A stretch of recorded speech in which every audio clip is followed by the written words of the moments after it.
Baiklah, Assalamualaikum warahmatullahi wabarakatuh. Perkenalkan, nama saya Fatima Azahra dengan NIM F1F1200002. Di sini saya akan menjelaskan tentang isolasi senyawa terpenoid pada mata kuliah Kimia Farmasi Kuantitatif. Senyawa terpenoid ini bisa juga disebut dengan isoprenoid karena kerangka karbonnya sama seperti senyawa isopren. Kemudian struktur kimia terpenoid merupakan penggabungan dari unit isoprena, dapat berupa rantai terbuka atau siklik, dan juga dapat mengandung ikatan rangkap, gugus hidroksil, karbonil, atau gugus fungsi lainnya. Terpenoid juga merupakan suatu derivat dehidrogenasi dan oksigenasi dari senyawa terpen. Kemudian untuk sifat umum dari senyawa terpenoid, yang pertama ada sifat fisika di mana memiliki bau khas berupa cairan tak berwarna, indeks biasanya tinggi, kemudian kebanyakan optik aktif, dan juga kerapatan lebih kecil dibandingkan air serta larut dalam pelarut organik. Kemudian untuk sifat kimia sendiri, senyawa ini merupakan senyawa yang tak jenuh dan berbentuk chiral dan dalam dua bentuk enantiomer. Kemudian biosintesis senyawa terpenoid ini terdiri dari tiga tahapan umum. Yang pertama yaitu pembentukan isopren yang berasal dari asam asetat melalui asam methylonat.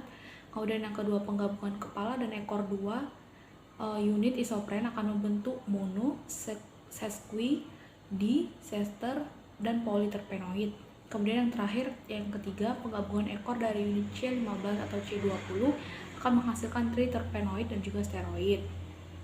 Kemudian klasifikasi terpenoid itu ada 6. Yang pertama itu monoterpenoid, sesquiterpenoid, dieterpenoid, triterpenoid, dan tetraterpenoid, dan juga politerpenoid. Untuk monoterpenoid itu merupakan senyawa esens yang berbau spesifik dengan manfaat sebagai antiseptik, anestetik, serta berperan dalam pengaroma atau memberi aroma. Kemudian sesquiterpenoid merupakan senyawa terpenoid dari 3 unit isopren dan kerangka asiklik, bisiklik, dan juga naftalen sebagai antibiotik, antimikroba, dan lain-lain. Kemudian dieterpenoid merupakan senyawa dengan 20 atom karbon dan dibangun oleh 4 unit isopren sebagai inhibitor tumbuhan, antisedan pada serangga, dan juga sebagai senyawa pemanis. Kemudian triterpenoid merupakan senyawa dengan kerangka 3 siklik, 6 bergabung dengan siklik 5, atau berupa 4 siklik 6 sebagai obat diabetes, dan lain-lain.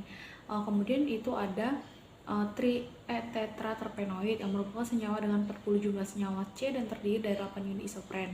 Dan terakhir itu politerpenoid yang merupakan senyawa yang disintesis dari C5 dan konjugasi unit isopren.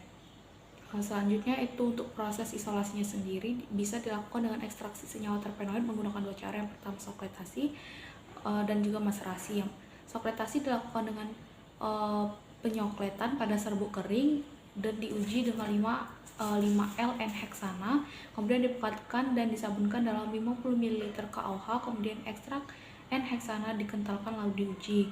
Yang kedua itu maserasi, di mana menggunakan pelarut etanol yang dipekatkan lalu dihidrolisi dalam 100 ml HCl4M, kemudian diekstraksi dengan 5 kali 50 ml N-heksana yang dipekatkan dan dilarutkan sehingga penyamburan dalam 10 ml KOH 10%, lalu ekstrak N-heksana tersebut akan dikenalkan untuk diuji.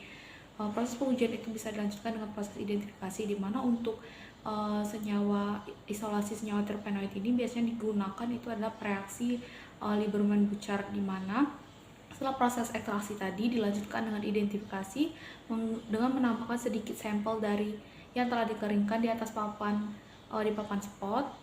spot test dengan menambahkan 3 tetes asam asetat anhidra dan 1 tetes asam sulfat pekat sebagai reaksi dari Lieberman-Buchard. Kemudian untuk uji warnanya itu jika berwarna merah merah jambu atau juga ungu, itu berarti positif terpenoid. Kemudian juga bisa dilanjutkan dengan uji kromatografi dan spektrofotometri untuk uji manfaat atau khasiat farmakologi dari senyawa terpenoid. Sekian materi saya ucapkan. Assalamualaikum warahmatullahi wabarakatuh.